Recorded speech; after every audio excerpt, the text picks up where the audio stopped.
En préambule, je voudrais souligner que nous venons de franchir un cap dans la recherche sur les archives mésopotamiennes du deuxième millénaire. La version 2 du site Archibab est désormais en ligne. Pour ceux d'entre vous qui utilisiez déjà cette base de données, les habitudes vont changer, mais vous verrez très vite, c'est pour le meilleur. On aura l'occasion de présenter ces changements dans un autre cadre, mais je ne pouvais pas ne pas mentionner cet événement en commençant ce cours, et je tiens à remercier publiquement Christian Gobert et Antoine Jacquet pour leur engagement sans faille dans ce projet qui leur a coûté 2 années de travail. Nous avons esquissé la semaine dernière le portrait de Zimri-Lim. Nous avons pu établir qu'il était très vraisemblablement le petit-fils du roi de Mari, Yardun-Lim, ayant eu comme père un certain Radni-Addu. Nous avons vu comment, suite à l'expulsion de Yasmar-Addu, le fils de Samsi-Addu, Zimri-Lim monta sur le trône en 1774, rendant son indépendance au royaume de Mari, et nous avons retracé les grands traits de son règne de 13 ans. Pour le cours d'aujourd'hui, j'avais annoncé comme titre « La famille royale », mais chemin faisant, je me suis rendu compte que la matière était trop riche pour un exposé d'1 heure, et j'ai donc décidé de ne parler aujourd'hui ni des sœurs de Zimri-Lim, ni de ses filles. Nous allons donc d'abord examiner l'ensemble des femmes qui vivaient au sein du palais dans un espace clos qu'on peut qualifier de harem.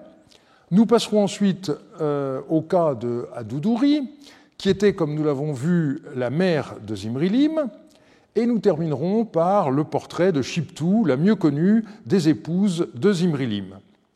Vous verrez, chemin faisant, à quel point le cours d'aujourd'hui est redevable aux travaux de Nele Ziegler, qui en plus a eu la gentillesse de me fournir une partie des diapositives que j'utiliserai dans ce cours. Nous allons commencer par voir quelles sont les sources relatives à la vie des femmes dans le harem et quelle a été l'histoire de leur publication. Et d'abord, la correspondance. 6 lettres de femmes avaient été publiées par Charles-François Jean dans le tome 2 des Archives royales de Marie, qui réunissait des lettres diverses. Les copies parurent en 1941, l'édition des textes en 1950. Il s'agissait de lettres de la mère de Zimri-Lim, Aduduri, de son épouse Shiptu, de 2 de ses filles, Inibshari et Shimatum, et enfin de Belet Matim. En juillet 1948, lors du 21e congrès international des orientalistes qui se tenait à Paris, avant que les rencontres assyriologiques ne débutent, Georges Dossin annonça qu'il préparait un volume dédié à la correspondance féminine, mais il fallut attendre longtemps pour que cette promesse se réalise. Le volume de copies fut publié en 1967, mais le volume jumeau, si je puis dire, qui contient l'édition de ces lettres, tarda à paraître, et il faut dire qu'en 1968, Georges Dossin, qui avait alors 72 ans, eut un gros problème de santé qui le laissa diminuer. Et il reçut alors l'aide de son ancien élève, devenu son collègue, André Finet, et le volume ARM 10, contenant les transcriptions et traductions des lettres, parut en 1978. Mais entre-temps, un assyriologue néerlandais, élève de von Zoden à Münster, Willem Reumer, avait publié sa propre édition de ces lettres, ce qui fut très mal vécu par Dossin et ses collègues, qui avaient eu le sentiment d'une sorte de concurrence déloyale, comme on peut l'imaginer. Le terme de correspondance féminine, choisi par Dossin pour son recueil, était volontairement, je pense, quelque peu ambigu, puisqu'il englobe à la fois les lettres écrites par des femmes et les lettres écrites à des femmes. Aux 176 textes de ARM 10, il faut en ajouter d'autres, publiés de manière dispersée. On arrive, sauf erreur, au chiffre de 202, c'est-à-dire à peu près 7% du total de la correspondance actuellement publiée. Pas moins de 10 femmes reçurent un total de 58 lettres, de 1 à 23 chacune, tandis que plus de 35 femmes expédièrent un total de 144 lettres de 1 à 29 chacune. C'est en bonne partie la correspondance féminine qui fournit des exemples de prophéties ou de rêves, et c'est à ce titre qu'elle est devenue fameuse, donnant lieu à une bibliographie considérable, en commençant dès 1969 par un remarquable article de Bill Moran. À côté de ces dizaines de lettres, la documentation administrative a été longtemps négligée. Il faut dire que les grandes listes d'orations n'étaient a priori guère attirantes, sinon pour les amateurs de nomastique. Maurice Biraud fit œuvre de pionnier en publiant 2. Il s'agissait de listes d'orations d'huile provenant de la salle 79 et datées de l'année de la prise de Karat, qu'on sait maintenant remonter à la fin de la première année du règne de Zimrilim. La première tablette, reconstituée à partir de 2 fragments, A et B, concernait des soldats. La seconde, dite tablette C, rééditée comme FM4.3, concernait des femmes. Et le commentaire de Biraud se limita à l'essentiel, je cite, « On voit que la tablette C nous donne un aperçu intéressant du nombreux personnel féminin rétribué par le palais de Marie, depuis les plus humbles servantes au taux de 7,5 sous, c'est-à-dire des cycles, dont le scribe a négligé de préciser les fonctions, jusqu'aux princesses dont le seul titre justifie le droit à la pischatum, la ration d'huile, en passant par des chambrières, les femmes affectées aux cuisines royales, les porteuses d'eau, les intendantes, les secrétaires et surtout les 70 chanteuses de toutes catégories qui charment les loisirs du souverain. » Et dans la suite de son étude, Maurice Biraud s'intéressa surtout à l'analyse de la riche onomastique féminine livrée par ces documents. En 1982, Jean Margueron reprit la fouille de la salle 116 du Palais et pour atteindre les couches archéologiques plus anciennes, il fit démonter la banquette qui avait servi de support à de grandes jarres. Et là, surprise, à l'intérieur de cette banquette, on a découvert pas moins de 67 tablettes, toutes datées du temps de Yasmaradou. On a donc ici affaire à une réfection datant du règne de Zimrilim, des documents périmés étant réutilisés comme matériaux de construction. À côté de 59 petits billets que j'ai publiés dans Marie III et Marie V, il y avait 6 grandes listes de distribution d'huile aux divinités et aux principales femmes du palais, 2 autres ayant été retrouvées en 1984. Elle complétait un lot de 14 autres tablettes analogues découvertes avant la guerre par Parrot dans la salle 108. Et du coup, Jean-Marie Durand a pu dresser en 1985 un tableau des femmes dans le palais de Marie à l'époque de Yasmaradou.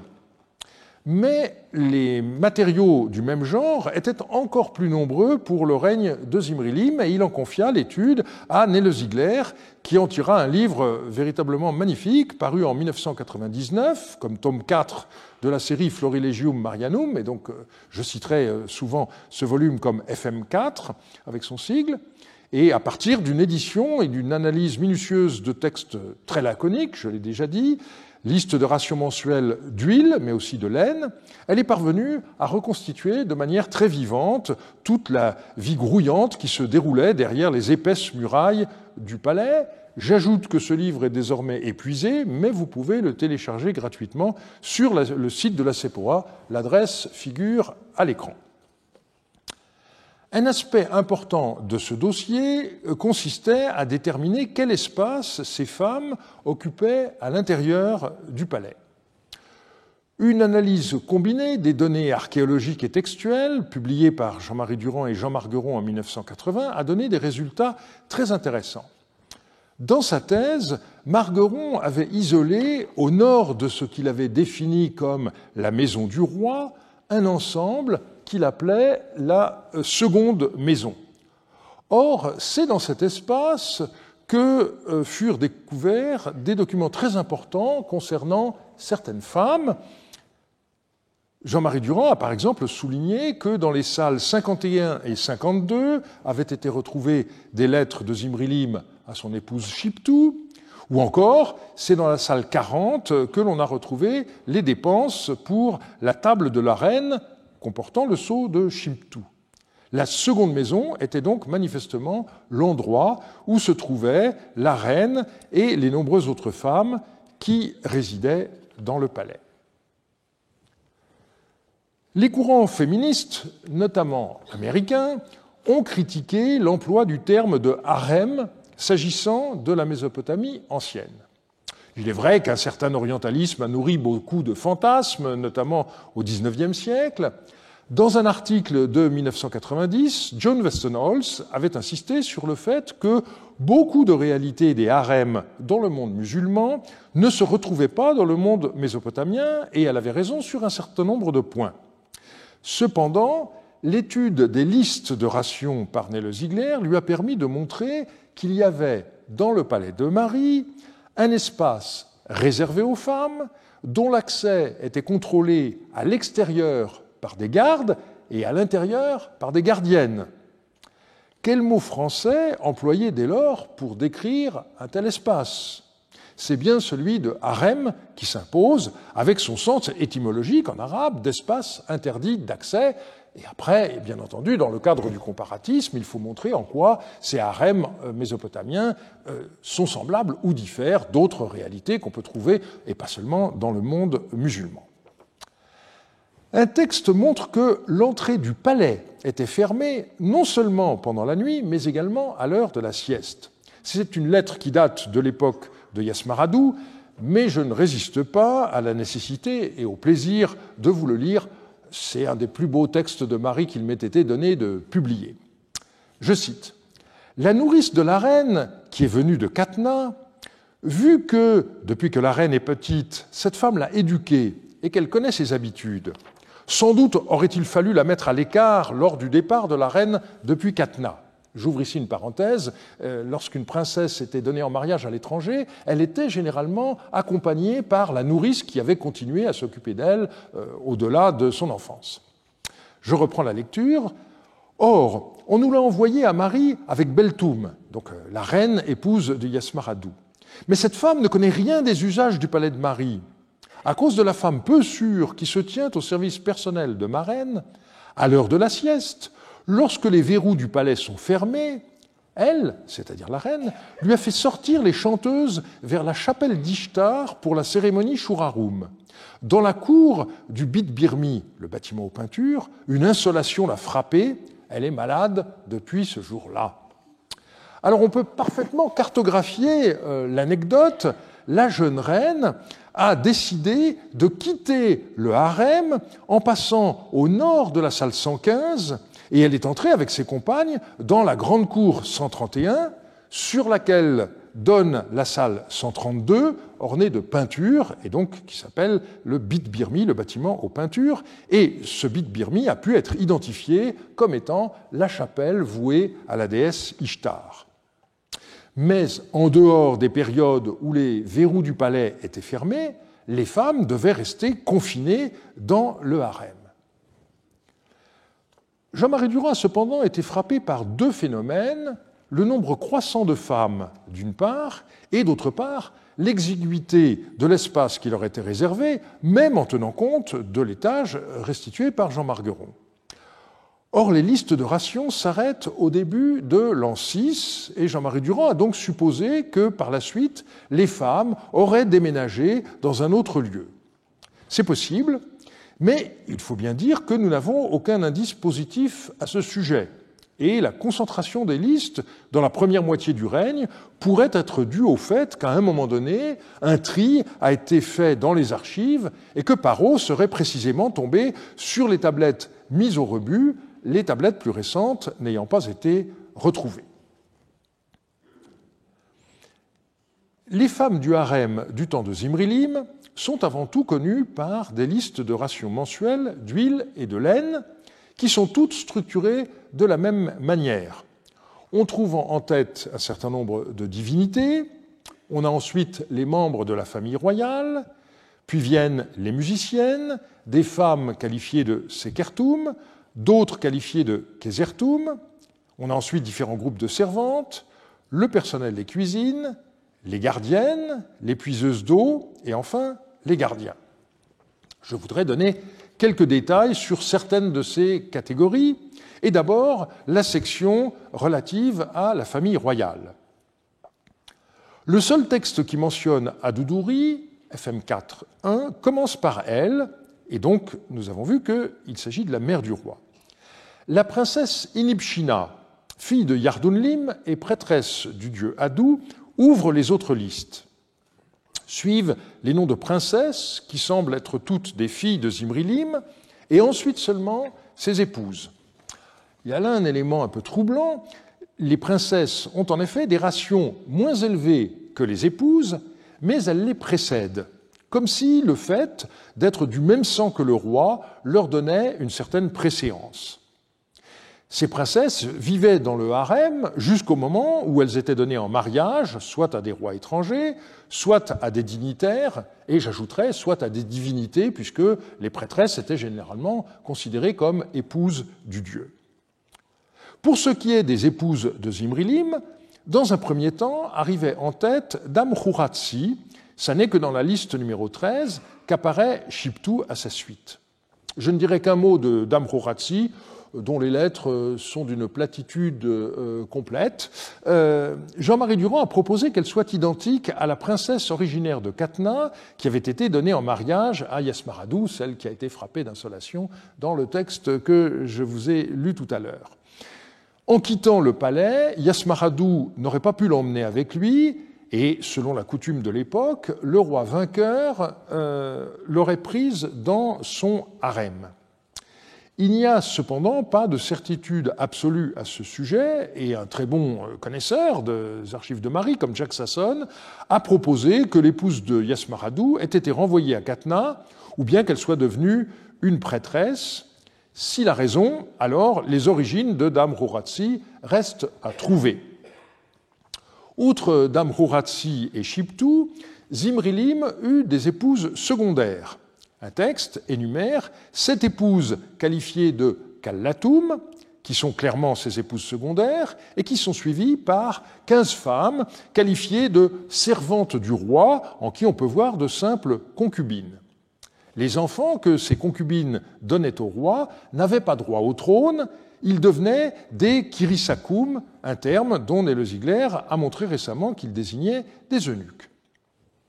Mais il ne sera pas dit que je m'intéresserai uniquement aux rois, aux reines et aux princesses. Nos sources nous permettent aussi d'écrire l'histoire d'en bas, selon la terminologie à la mode, ou qui était à la mode, parce que ces modes vont tellement vite qu'il est dangereux de faire allusion à la mode en matière d'historiographie. Je passerai donc maintenant au personnel des cuisines. Il s'agit exclusivement de femmes, réparties en différentes catégories en fonction du travail qu'elles effectuaient, et la répartition des tâches était extrêmement précise. Parmi elles, on remarque la présence de 2 femmes scribes qui sont séparées de la dizaine d'autres femmes scribes affectées au service des femmes du harem. Donc ce sont les scribes des cuisines. Or, on a retrouvé dans le palais des milliers de tablettes dites de repas du roi qui enregistrent les nombreuses denrées végétales utilisées pour les repas du souverain et de ses commensaux, céréales transformées en pain, gâteaux, soupe bouillie, etc., mais aussi huile, miel ou encore sésame. Une analyse paléographique de ces tablettes avait permis d'y distinguer 2 mains de scribes différentes en fonction de la forme de certains signes. Eh bien, désormais, nous connaissons le nom de ces scribes. Ces 2 femmes s'appelaient Beltil Amassi et Ishtar Shamshi, et Nélé-Ziegler a pu rattacher chacune d'elles au groupe de tablettes qu'elle a écrites. On aurait sans doute bien étonné ces femmes d'humble condition en leur disant que leur nom passerait à la postérité.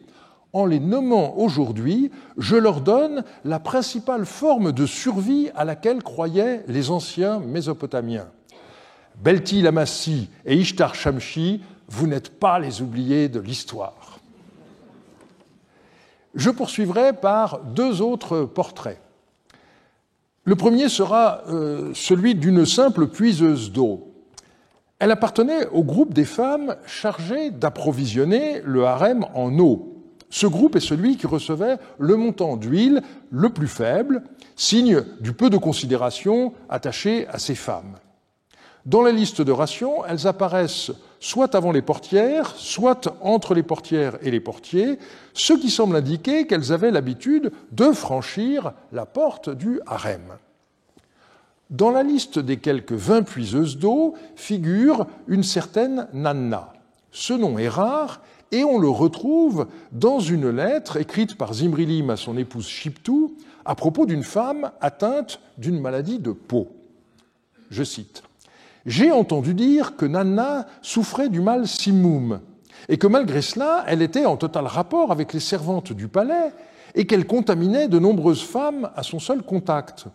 Pour l'heure, donne des ordres stricts afin que dans la coupe où elle boit, personne ne boive, que sur le siège où elle s'assoit, personne ne s'asseye, et que sur le lit où elle couche, personne ne se couche, afin qu'elle ne contamine pas de nombreuses femmes par son seul contact. Ce simoum s'attrape facilement. » Donc le roi ordonne à Shiptu de prendre des mesures d'isolement d'autant plus drastiques que cette femme était en principe en contact avec beaucoup d'autres à l'intérieur du palais. Et donc, on voit que la notion de contagion était déjà prise en compte à cette époque, même si, bien entendu, ces mécanismes précis étaient inconnus, et pour longtemps encore. Cette lettre permet donc de préciser que les puiseuses d'eau avaient pour tâche d'apporter directement aux femmes du harem l'eau dont elles avaient besoin. On ne dit nulle part d'où elles puisaient l'eau. Il est peu vraisemblable qu'elles soient allées à l'extérieur du palais, d'autant qu'il n'est jamais question d'ânes qui les aideraient au transport de l'eau, et on peut donc penser qu'elles se rendaient seulement au centre de la cour 131, mais on est là, on l'a vu, à l'extérieur du harem, et nous savons en effet qu'existait là un grand réservoir, le bitume qui en calfatait les parois, ne laisse pas de doute sur la nature de cette construction qui doit correspondre au terme igum des textes. Nous aurons l'occasion d'y revenir. Second portrait, celui d'une musicienne nommée Bazatoum. Elle appartenait à la catégorie dite des petites musiciennes, terme qu'il ne faut pas comprendre en termes de hiérarchie, mais d'âge. Donc plutôt les jeunes musiciennes. On voit, dans les premières années du règne de Zimrilim, le montant des rations de Bazatoum augmenter régulièrement. Mais Zimrilim ne choisit pas d'en faire une de ses concubines, comme il arrivait souvent. Il la donna en mariage à un de ses plus hauts fonctionnaires, Sammétar. Celui-ci avait déjà une épouse, mais les hommes de l'élite avaient souvent une deuxième épouse qui était placée à la tête de ce qu'on pourrait appeler leur résidence secondaire. C'est ainsi que Bazatoum, devenue épouse secondaire de Sammétar, vécut à la campagne, à Zourouban, c'était pas très loin de Marie, où Sammétar avait un important domaine. Malheureusement pour elle, son époux mourut quelques mois après le mariage et, selon la procédure de l'époque, le palais ordonna l'inspection, on dit en babylonien la pikittum, de tous ses biens, et on voit dans les listes dressées à cette occasion que les possessions de Bazatoum sont distinguées de celles du palais et de celles de son défunt mari.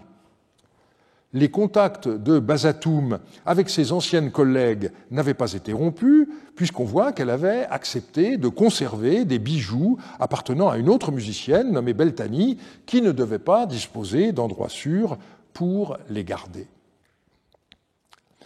Après cette vue d'ensemble des femmes du palais de Marie, au temps de Zimrilim, je voudrais m'attacher à deux personnalités particulièrement marquantes, la reine-mère Adoudouri et la reine Shiptu. On commencera par Adoudouri. Dans le corpus de la correspondance féminine réunie par Dossin dans ARM 10, 11 lettres appartenaient à Adoudouri, qui était manifestement une personne très importante dans le royaume de Marie, mais les avis ont différé sur son identité. André Finet avait cru qu'elle était la dernière épouse de Zimrilim après la mort de Shiptu, ce qui n'a pas résisté à un examen approfondi et à la publication de nouvelles sources. Maurice Biraud voyait en elle une superintendante du palais de Marie. C'est son sceau qui peut nous guider. Elle y apparaît, comme nous l'avons déjà vu, comme servante de Radni Addou.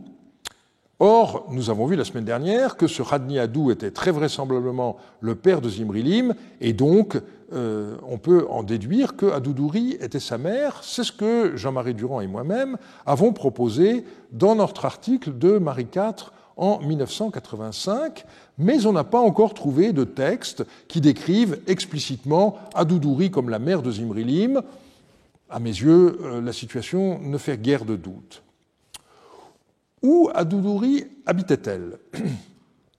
Dans la mesure où on a retrouvé dans le palais des lettres qui lui étaient adressées, personne ne s'était interrogé à ce sujet jusqu'à ce que Nele Ziegler étudie les listes de distribution de laine aux femmes vivant dans le palais qu'elle a publiées dans Florilegium Marianum IV. Or, Adoudouri n'apparaît que dans la plus ancienne des listes de distribution de laine aux femmes du harem, un texte qui correspond encore au format des listes du temps de Yasmaradou et qui changea juste après. Par ailleurs, on possède un dossier de 137 tablettes qui enregistre des dépenses de moutons et qui date des 3 premiers mois du règne de Zimrilim, donc avant sa première année de règne complète. Des ovins sont donnés à Adoudouri à plusieurs occasions, et pendant cette période, Adoudouri était manifestement chargé d'offrir des sacrifices au nom du roi absent. Un an plus tard, on a le sceau de Adoudouri imprimé sur des documents de dépenses d'huile au 10e mois de l'année de Karat, c'est-à-dire l'an 1 de Zimrilim, mais ça ne signifie pas que Adoudouri habitait encore dans le palais à cette date. Et de fait, on a plusieurs références à la maison d'Adoudouri. Par exemple, ARM 21-112, qui mentionne 12 jarres d'huile de la maison d'Adoudouri, scellées à son sceau, confiées à Nourili en l'an 2 de Zimrilim.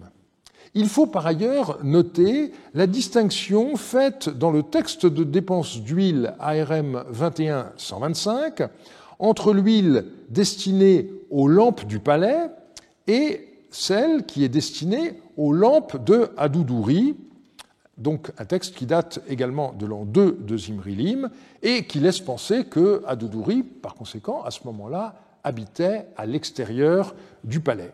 Et Jean-Marie Durand a rapproché la situation de ce qui se passait à Alep, où un peu plus tard, lorsque Hammurabi occupait le trône, la reine-mère Gachéra n'habitait pas dans le palais royal.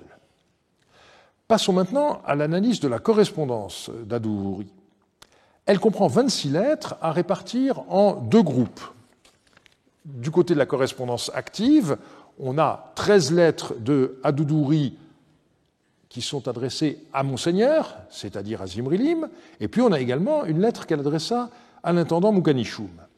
La correspondance passive comprend 9 lettres de Zimrilim, qui s'adressent à elle comme « ton Seigneur », et on a également 2 lettres dues à d'autres expéditeurs. Comment expliquer la présence de ces 11 lettres dans le palais ? En principe, les lettres adressées à une personne se trouvent en effet à l'endroit où celle-ci habite, et donc on pourrait penser que les lettres adressées à Adoudouri lui ont été envoyées avant qu'elle ne quitte le palais, et nous allons regarder si cette hypothèse peut être confirmée.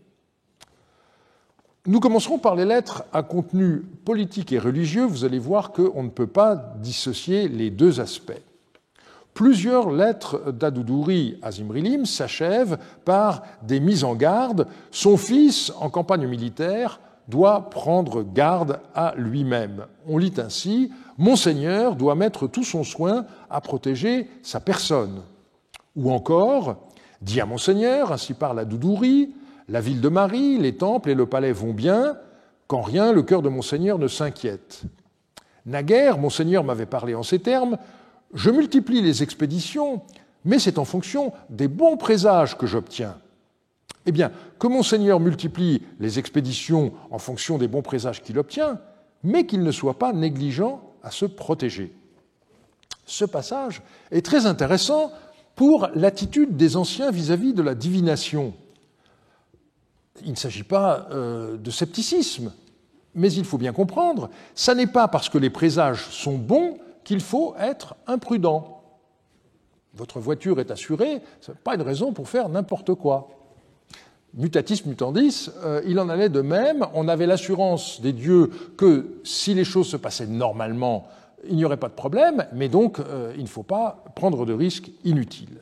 Et nous possédons une lettre de Zimrilim à sa mère qui est manifestement une réponse à une lettre de ce genre. Dis à Doudouri, ainsi parle ton Seigneur. J'ai pris connaissance de ta tablette que tu m'as fait porter. À propos de ce que tu me dis, il ne faut pas que mon Seigneur soit négligent à se protéger. Je ne montre nulle négligence à me protéger. Exactement selon ta lettre que tu m'as envoyée, je me trouve faire très attention. En outre, voilà que tu dois offrir les sacrifices pour la protection du palais. Tiens-toi devant les dieux. En attendant mon arrivée, montre-toi très vigilante. En outre, une nouvelle qui t'arrivera de n'importe où ou dont tu aurais ouï dire doit en urgence m'être ponctuellement transmise. Autre chose, je t'ai fait porter cette tablette le 8 courant du mois Kiskissoum. Le 12, je me transporterai de Dur-Yardunlim à Mari. Il faut qu'à l'écoute de cette tablette, toute disposition soit prise concernant les sacrifices de Deritum sans faute. Alors la fin de la lettre est très importante parce qu'elle permet une datation précise. En effet, il est ici question du retour de Zimrilim depuis le Haut-Rabour, après sa prise de Karat, et donc c'est une lettre qui a été écrite au mois 10 de l'année 1. Et c'est justement de ce moment que datent les textes administratifs scellés par Adoudouri et publiés dans FM3. On peut donc en conclure que Adoudouri résida dans le palais pendant le début du règne, jusqu'au moment où son fils acheva sa campagne contre Karat, à la fin de sa première année de règne complète, et la correspondance doit correspondre à ce laps de temps. D'autres lettres permettent de mieux apprécier son rôle religieux. Les lettres d'Adoudouri les plus célèbres sont en effet celles où elle transmet à Zimrilim le contenu de rêves ou de prophéties. En voici un premier exemple. Idinili, l'administrateur Shangoum du dieu Itourmer, a eu un rêve auspicieux. Il a dit « Dans mon rêve, la déesse Belet-Biri était debout et m'a parlé ainsi. La royauté est son moule à briques et la dynastie sa muraille. Pourquoi monte-t-il sans cesse à la tour d'assaut? Qu'il veille à sa propre sauvegarde. À présent, mon Seigneur ne doit pas négliger de veiller à lui-même. » Donc on voit que la troisième personne dont il est question dans les propos de la déesse Belet-Biri, c'est de manière implicite le roi Zimrilim. Le contexte est manifestement celui du siège d'une ville, celui de Karat vraisemblablement, et la reine-mère craint que le roi participe au combat au premier rang. Lorsque on essayait de détruire les murailles, l'enceinte d'une ville, eh bien, il y avait ces tours d'assaut, et donc évidemment, se trouver dans une tour d'assaut, c'était quelque chose de très risqué. Et donc Adoudouri rapporte le rêve d'un des plus hauts dignitaires religieux de la capitale, dans lequel la déesse Belet-Biri dissuade le roi d'une telle conduite. Une autre lettre est une des plus célèbres prophéties du corpus Mariotte. Dis à mon Seigneur, ainsi parle Adoudouri ta servante, depuis le rétablissement de ta famille, jamais je n'avais vu un tel rêve. Les signes que j'avais vus auparavant étaient tels. Dans mon rêve, j'entrais au temple de Belet-Ekalim. C'est un temple qui est situé à l'intérieur du palais. Belet-Ekalim ne siégeait plus, et les statues qui sont devant elle n'y étaient plus. Alors, voyant cela, je me mis à pleurer.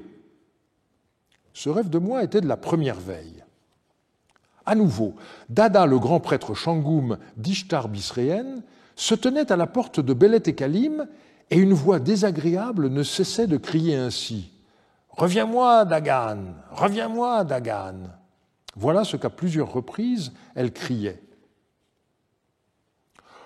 Autre chose, une extatique s'est dressée dans le temple d'Anunitum disant « Ô Zimrilim, ne pars pas en campagne, reste à Mari, alors moi je ne cesserai de répondre. » Et la lettre de se conclure par l'habituel « Mon Seigneur ne doit pas montrer de négligence pour sa protection personnelle. » C'est une lettre qui est extrêmement riche, par endroits difficile à comprendre, et donc j'ai pris des options dans cette traduction qui ne sont pas celles de tout le monde, mais l'essentiel, c'est qu'elle montre clairement à quel point la reine était angoissée à l'idée qu'il puisse arriver malheur à son fils parti guerroyer loin de Marie, et elle rapporte donc 2 rêves funestes qu'elle a eus, et qui sont corroborés par la prophétie proférée par une femme lors d'une extase dans le temple de la déesse Anunitum.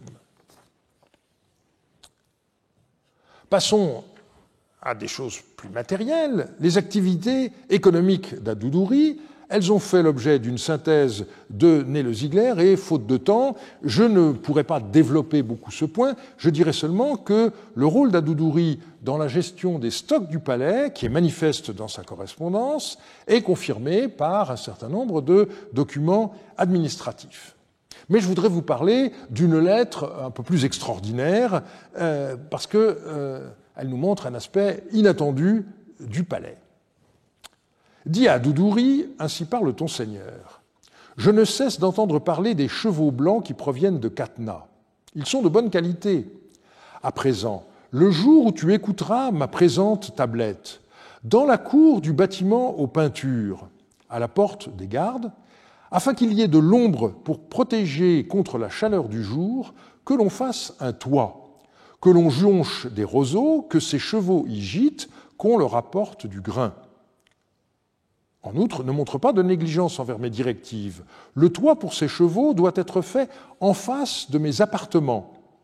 Que des nouvelles de toi, de Marie et des temples soient continues. Alors, à nos yeux, installer des chevaux juste devant le temple d'Ishtar, c'est une idée assez curieuse. Mais il faut prendre en compte la rareté que constituaient les chevaux à une époque qui, en fait d'équidés, connaissait essentiellement des ânes et des onagres. Ces chevaux blancs syriens doivent être comparés au pur sang arabe plus tardif qui excitait également la convoitise des puissants. On voit donc que la reine-mère devait faire installer une sorte de petite écurie dans la cour 131, et l'indication très précise de cette lettre recouvre parfaitement la reconstitution de Jean Margueron et de Béatrice Muller, qui, sur des bases purement archéologiques et architecturales et picturales, avaient situé les appartements royaux à l'étage, au-dessus des réserves qui sont situées à l'arrière du temple d'Ishtar. Des fragments de peinture qui ornaient les murs de ces appartements ont été retrouvés dans les déblais des salles du rez-de-chaussée, suite à l'effondrement du palais, notamment dans les salles 219 et 220, et Béatrice Muller en a proposé une restitution. Jean-Marie Durand a récemment proposé, dans ARM 33, que cette lettre ait été rédigée avant même que Zimrilim soit entré dans Marie et que ses chevaux soient en réalité les mêmes que ceux qui avaient été envoyés en cadeau à Yasmaradou. Mais comme il l'a signalé lui-même, cela supposerait que Zimrilim ait déjà eu une très bonne connaissance du palais de Marie. Et j'avoue que cette proposition fait problème. Comment Zimrilim pourrait-il dire « mes appartements » s'il n'en avait pas déjà pris possession ? Il me semble donc beaucoup plus vraisemblable que la lettre date du moment où, après s'être installé à Marie, Zimrilim est reparti en campagne, cette fois en direction du nord, vers Karat, vraisemblablement. Adoudouri avait aussi des activités économiques propres. On a un récapitulatif de dettes à recouvrer qui date de l'an 8 de Zimrilim et qui mentionne plusieurs prêts de grains à intérêt effectués depuis l'an 4 de Zimrilim et qui n'avaient pas encore été remboursés. Nous savons de manière approximative quand mourut Adoudouri. En effet, un texte administratif enregistre la dépense de 4 cycles d'argent pour les memmoum du tombeau d'Adoudouri. On ne sait pas exactement ce que sont des memmoum, mais le même objet en argent se retrouve pour une autre offrande funéraire. Or, ce texte date du premier jour du 2e mois de l'année 6 de Zimrilim, et l'on sait par ailleurs qu'il y eut une offrande pour un repas funéraire, en babylonien kispoum, offert à Adoudouri, grâce à un texte récapitulatif qui date du 3e mois de la même année. C'est le seul que nous possédions, et il est très possible qu'il s'agisse du premier qui fut organisé. Adoudouri mourut donc au début de l'année 6 de Zimrilim, et donc la fin de son existence correspond aux 5 premières années du règne de son fils. Et c'est à partir de la mort d'Adoudouri que le rôle de Shiptou dans le palais prit de l'importance.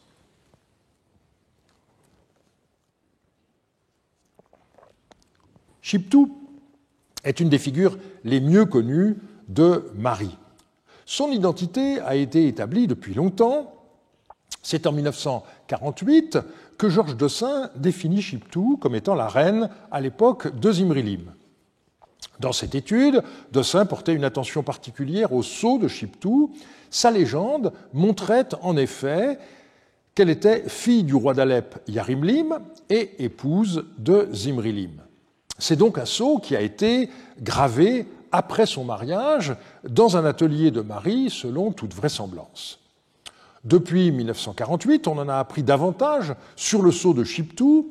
Nous n'en possédons que des empreintes et pas la matrice, mais on peut quand même s'en faire une bonne idée grâce à un texte datant de l'année 5 de Zimrilim qui nous dit que la matrice était en lapis-lazuli et que le sceau a été pourvu d'une monture en or. Donc c'était le summum du luxe à côté d'autres matrices en cristal de roche. C'était les 2 pierres les plus précieuses qui étaient utilisées alors.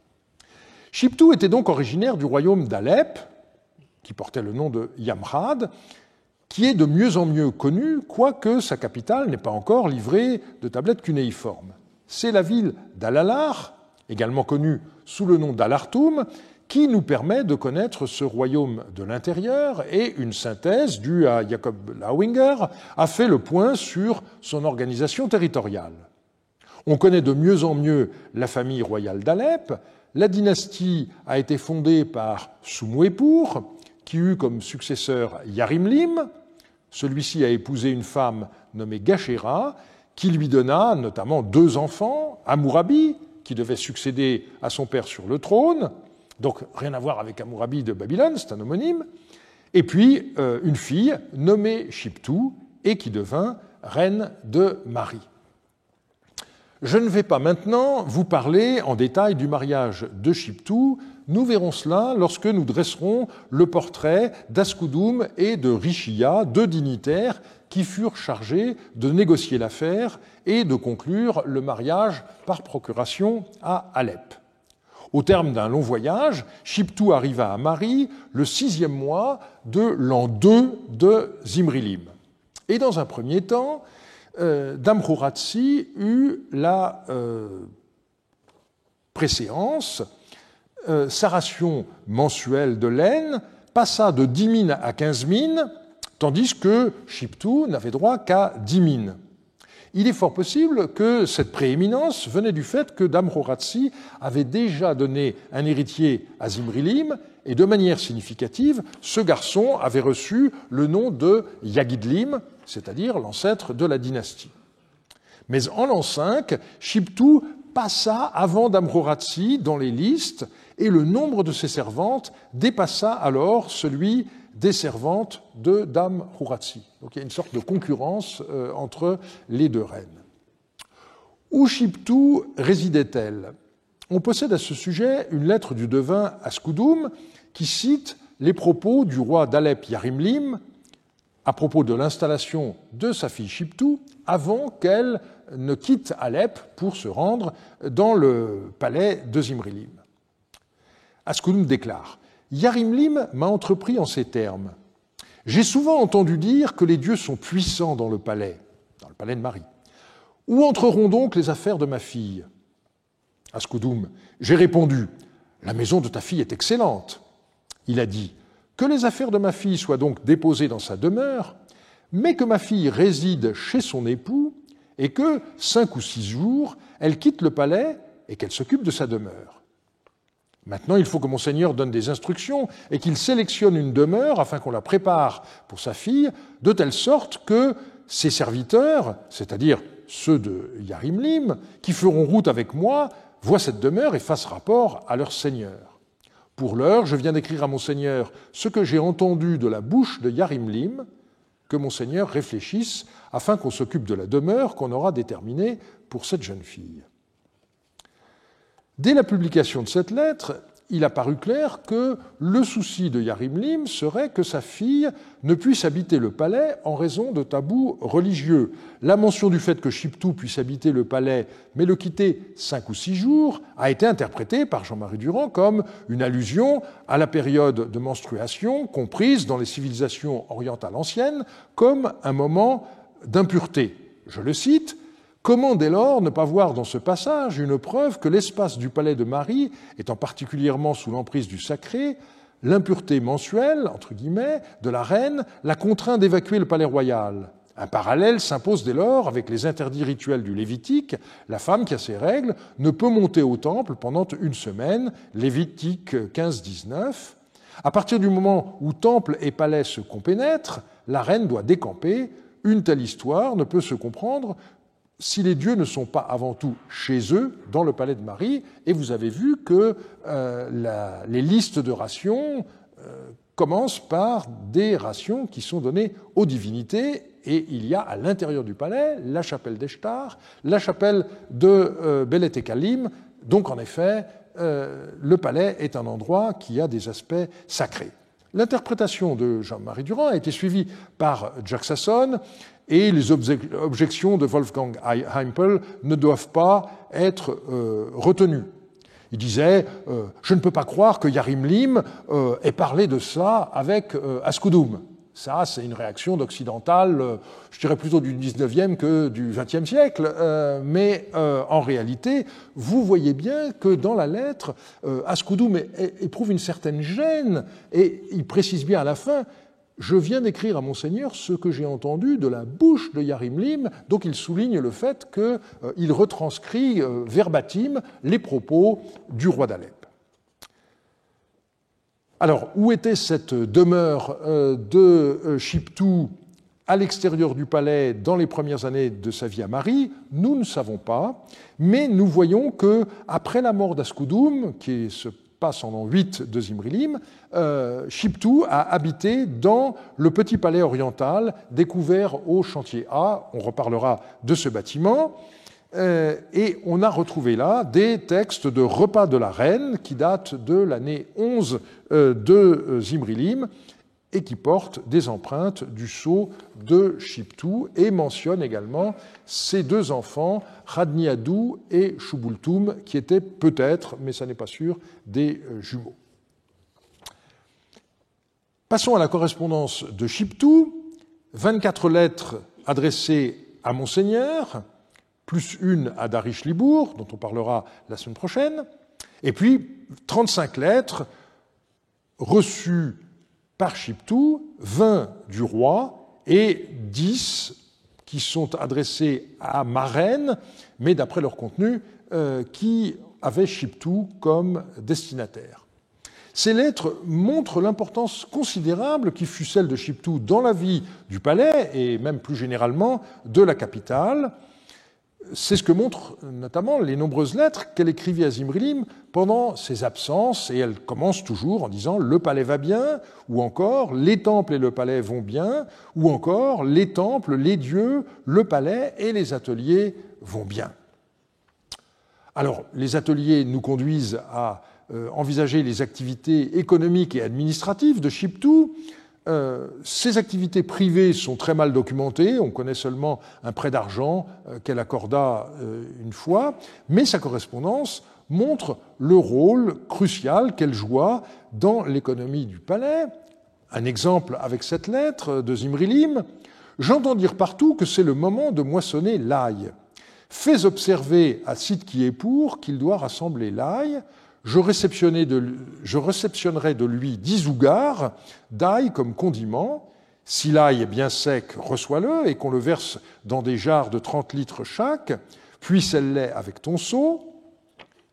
S'il n'en est pas ainsi et que l'ail n'est pas sec, qu'on le sèche sur le toit du paparoum, mais que l'accès au toit soit scellé de ton seau. » Et donc, on voit ici encore, l'importance cruciale du sceau de Chiptoo qui servait soit à clore des jarres, de façon que le contenu ne soit pas pillé, soit à clore des espaces, puisqu'il y avait tout un système de clôture des portes avec des scellés.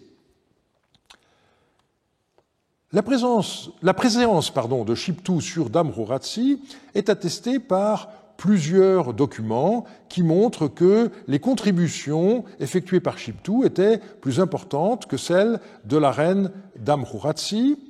On voit aussi qu'elle participait aux dépenses pour le culte.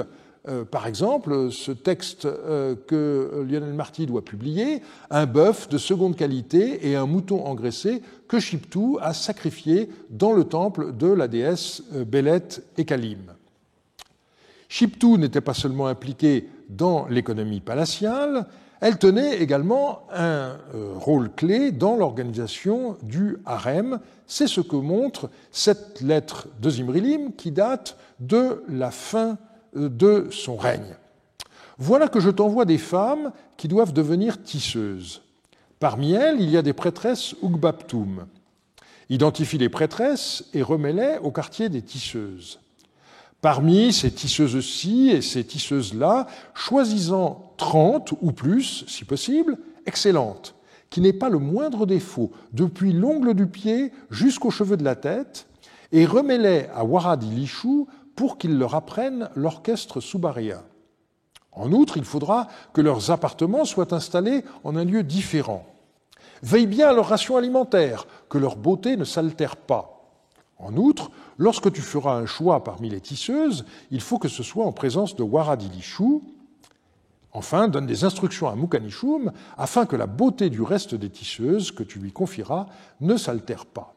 Donc on voit que Zimrilim est intéressé de près par le physique de toutes ces femmes, qu'elles restent simples tisseuses ou qu'elles soient versées au nombre des musiciennes. Et finalement, Zimrilim a changé d'avis. Il ne fait pas confiance à sa femme, et donc il termine sa lettre en disant « En ce qui concerne le choix de jeunes filles destinées à l'orchestre sur le butin que j'avais fait mener, objet d'une lettre antérieure de moi, celle que nous venons de lire, en fait, il ne faut pas en choisir pour l'orchestre sur ce butin. Ces jeunes filles doivent être mises au tissage. Je m'attends encore à faire du butin, c'est moi-même qui choisirai dans ce butin à venir les jeunes filles pour l'orchestre et les ferai amener. » Par ailleurs, Chiptoo ne semble pas avoir participé à des déplacements du roi. Par exemple, lorsque Zimrilim se dirigea vers Ougarit, eh bien, elle n'accompagnera le souverain que jusqu'à Sagaratum, donc pas très loin de Mari, et à son retour, elle vint à sa rencontre dans la même ville, et on est un peu étonné de cela parce que Zimrilim, en route vers Ougarit, a rencontré Yarimlim et Gachéra, les parents de Chiptoo. Il était à Alep, et donc on aurait pu penser que Chiptoo aurait désiré retourner voir ses parents. La raison de cette séparation n'est donnée par aucun texte, mais il se peut que le roi ait désiré que Chiptoo reste dans le palais pour tout surveiller en son absence, ce qui, d'une certaine façon, serait une grande marque de confiance. On ne peut terminer ce portrait de Chiptoo sans signaler quelques particularismes religieux qui semblent liés à son origine alépine. On relève ainsi des offrandes à la lance divinisée de la déesse Ishtar de Touba, une ville qui a été localisée à Al-Marra, où des fouilles ont eu lieu il y a quelques années, donc une ville du royaume d'Alep, d'où Chiptoo était originaire. Et ce texte enregistre ovin ou bovin, le début est cassé, apport, lorsque la reine a fait le sacrifice de la lance d'Ishtar de Touba dans la résidence Sakkanoum, livraison à Shubnalu, et le texte date du mois 6 de l'année 13, donc 6 mois avant la fin du règne. On voit aussi Chiptoo recourir à des techniques divinatoires inhabituelles, qui pourraient être également originaires du Yamrad, notamment lorsqu'elle fait boire des individus apparemment dans le but d'en obtenir des prophéties sous l'emprise de l'alcool. À propos de l'expédition que Monseigneur va entreprendre, j'ai fait boire les cygnes, mâles et femelles, et j'ai posé mes questions. L'augure est tout à fait excellent pour Monseigneur. J'ai interrogé dans les mêmes conditions pour Ishme-Dagan, l'ennemi de Zimrilim à ce moment-là, mâle et femelle. Son augure n'est pas bon et son affaire est placée sous le pied de Monseigneur. Donc, j'interromps la citation. Ici, c'est la même technique qu'en matière divinatoire. On interroge d'une façon en espérant une réponse positive, et ensuite, on repose la même question dans l'autre sens, donc cette fois concernant non pas le roi, mais son ennemi, et on espère évidemment une réponse négative. C'est bon pour le roi dans un premier temps, c'est mauvais pour son ennemi dans un deuxième temps. Je reprends la citation. « Voici ce qu'ils ont dit. Monseigneur a levé la canne. En levant la canne contre Ishme-Dagan, il a dit « Je te vaincrai à la canne.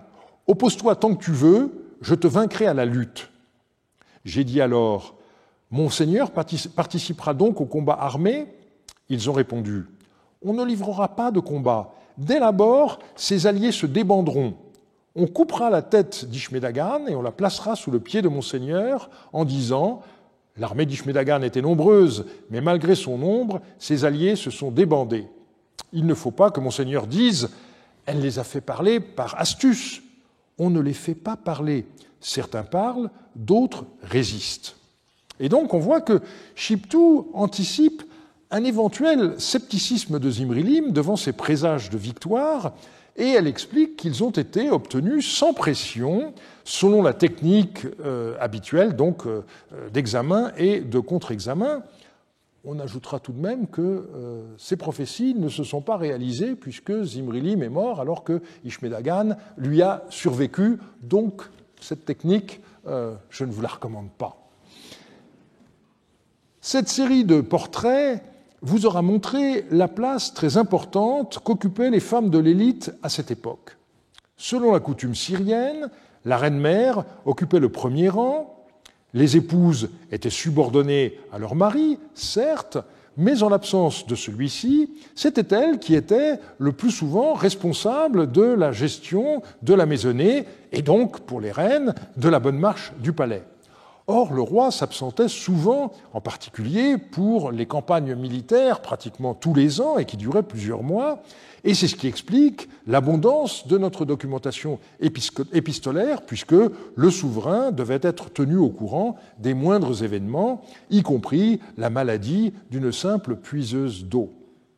La semaine prochaine, nous nous intéresserons à l'entourage masculin du roi, en commençant par 3 personnages clés, son secrétaire, son barbier et son échanson. Et je vous remercie de votre attention.